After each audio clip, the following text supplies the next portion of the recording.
Hey guys, what's going on? My name is the Pythonator, and today I'm going to be bringing you another weapon guide review. And if you watched, actually, I guess you didn't watch it because YouTube failed uploading it, or I think either my computer failed rendering it, but I basically said the order I would do these guides in.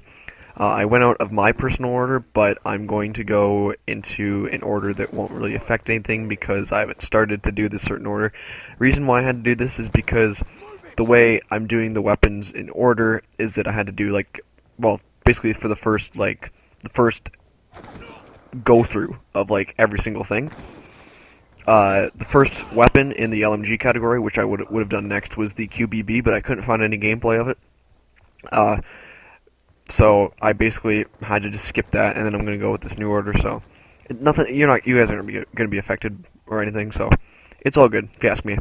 Anyways, today we're going to be covering the R870 MCS shotgun. Now this shotgun is the first shotgun you get because, like I said, I'm doing the first gun in each category, or the first perk in each category, or the first equipment, or whatever, and I gotta tell you, this is the closest thing I've seen to the SPAS 12 from Modern Warfare 2. I'd say it's pretty much exactly the same, except it has, I'd say, just a tad bit less damage and range. It's still really strong though, because remember the SPAS 12 back in Modern Warfare 2 was you could pretty much kill a guy 10 times with one shot, but obviously you only got credit for the one kill.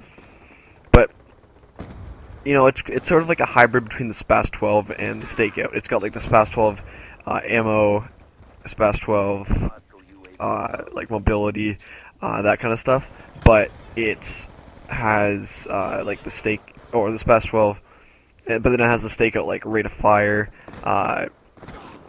damage, and then SPAS 12 range. I would say somewhere around there. So like I said, it's like a hybrid in between that.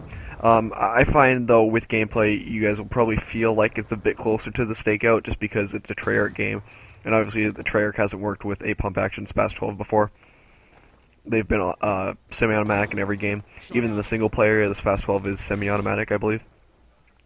But some perks that go really well with this gun are lightweight, extreme conditioning, and dexterity. I like using that perk 3 greed to pair up on extreme conditioning and dexterity because it lets you run fast and then shoot a lot faster after running, pretty much instantly.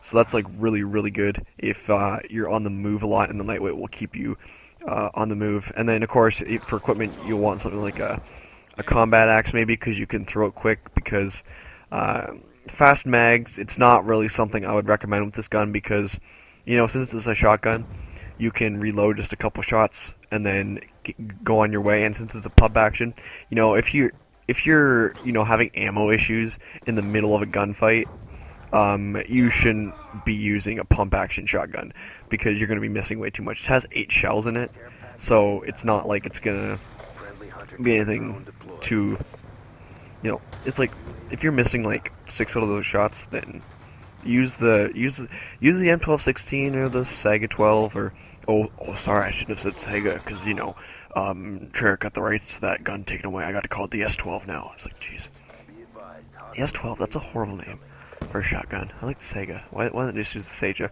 Sega. I'll call it the Sega because it's a video game name. I like that. Anyways, that's not about this review. Isn't about the Sega. It's about the MCS.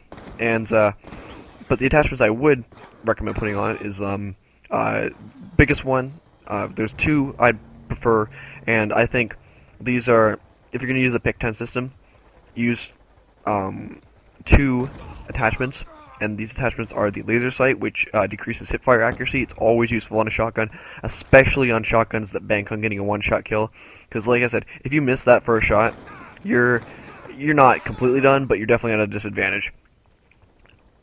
So use laser sight as well as the long barrel, because this will give you SPAS 12 range for sure.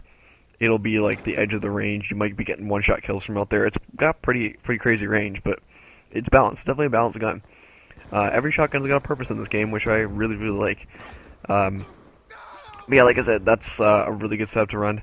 I also almost always recommend running a secondary on this because, with pump actions, if I miss a shot, I'll switch to my secondary quick and then just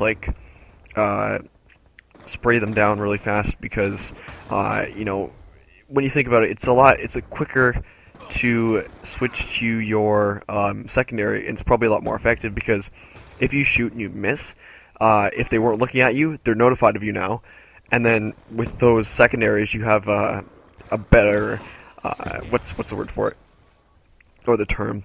You have more leeway in accuracy, so you can miss a few shots and you should be all right as long as the other guy has